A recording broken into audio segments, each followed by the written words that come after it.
Good morning everyone, welcome to my channel. তো সকাল সকাল মনি আর তাতান একটু আদর খাচ্ছিল। তারপর আমি ভাবলাম আজকে টিফিনে আলুর দম আর মুড়ি নিয়ে যাব, কারণ আগের দিন অনেক কিছু খাওয়া হয়ে গিয়েছিল।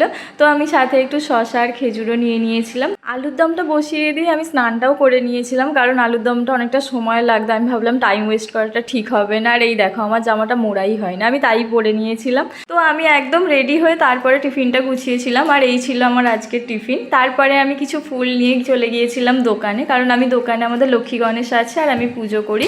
আর এই হচ্ছে আমাদের ছোট একটা দোকান, যেটা আমি আর আমার বাবা চালাই। পুজো হয়ে যাওয়ার পরে আমি প্রসাদ হিসাবে একটু লাড্ডু খেয়ে নিয়েছিলাম।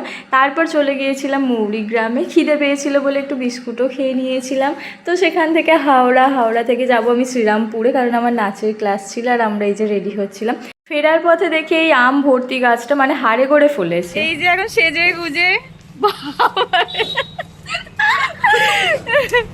এই একে দেখা যাচ্ছে না।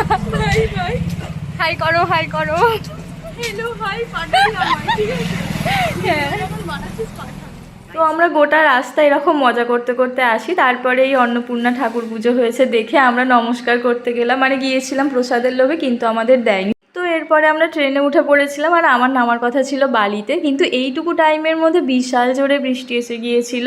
মানে মেঘলা হয়েছিল বুঝতে পেরেছিলাম, কিন্তু এত জোরে বৃষ্টি হবে বুঝতে পারিনি।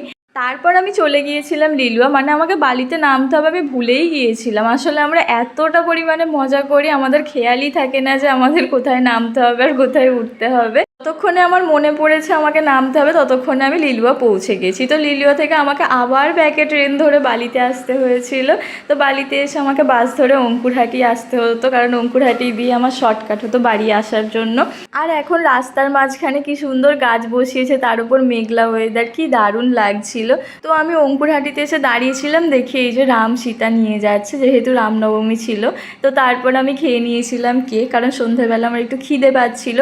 এরপর আমার টিউশন ছিল। তো তারপরে যখন আমি বাড়ি ফিরছি, দেখি আমাদের বাড়ির পাশে যে রামনবমীর পুজোটা হবে তার জন্য ঠাকুর যাচ্ছে।